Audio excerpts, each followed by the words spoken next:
க்கும் இனிய இரவு வணக்கம். நம்ம இந்த காணொளி பதிவில் பார்க்க இருக்கிறது டிஆர்பி எக்ஸாமுக்கான டென்டேட்டிவ் ஆன்சர் கீயை எப்படி டவுன்லோட் பண்ணணும் அது சார்ந்த ஒரு முழுமையான தகவலை நம்ம இந்த காணொளி பதிவில் பார்க்க இருக்கிறோம். நீங்கள் நம்ம சேனலுக்கு புதியவராக இருந்தால் மறக்காமல் சேனலை சப்ஸ்கிரைப் பண்ணிடுங்க.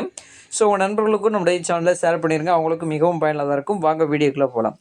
நம்ம சேனலுக்கான டெலிகிராம் சேனல் லிங்க் கீழே டெஸ்கிரிப்ஷனில் கொடுத்துருக்கேன். எங்கே உங்களுக்கு ஆன்சர் கீ நான் ஆல்ரெடி ஷேர் பண்ணியிருப்பேன். அதையும் நீங்கள் டவுன்லோட் பண்ணிக்கலாம். டைரெக்டாக உங்களுடைய டிஆர்பியோடைய வெப்சைட்டுக்கு வந்துடுங்க. அதில் ஆன்சர் கீ அப்ஜெக்ஷன் கொடுத்துருப்பாங்க. அதை கிளிக் பண்ணுங்கள். கிளிக் பண்ணோடனே இதில் ஆன்சர் கீன்னு கொடுத்துருப்பாங்க. அதை கிளிக் பண்ணோடனே உங்களுக்கு டென்டேட்டிவ் ஆன்சர் கீ வந்து டவுன்லோட் ஆயிரும். சரிங்களா? இதில் உள்ள ஆன்சர்ஸ் எல்லாமே கரெக்டாக இருக்கான்னு பாருங்கள். ஏதேனும் ஆன்சர்ஸ் வந்து தவறுதலாக இருக்கும் பட்சத்தில் நீங்கள் அதை அப்ஜெக்ஷன் பண்ணலாம். 3 நாளைக்குள்ளே நீங்கள் அப்ஜெக்ஷன் பண்ணுற மாதிரி தான் இருக்கும். சரிங்களா? நான் செக் பண்ணுறேன் எந்தெந்த கொஸ்டினுக்கெலாம் தவறுதலாக ஆன்சர்ஸ் கொடுத்துருக்குறாங்கன்னு பார்த்துட்டு எந்தெந்த கொஸ்டினுக்கெலாம் ஆன்சர்ஸ் வந்து தவறுதலாக கொடுத்துருக்குறாங்களோ அதற்கான சரியான ஆன்சர்ஸ் எது, அது எந்தெந்த மெட்டீரியலில் இருக்குது, அது சார்ந்த தகவல் எல்லாமே உங்களுக்கு நான் டெலிகிராம் சேனலில் கொடுக்குறேன். டெலிகிராம் சேனலில் மறக்காமல் ஜாயின் பண்ணிக்கிடுங்க. மற்றொரு வீடியோ பதிவில் உங்களை சந்திக்கிறேன். நன்றி, வணக்கம்.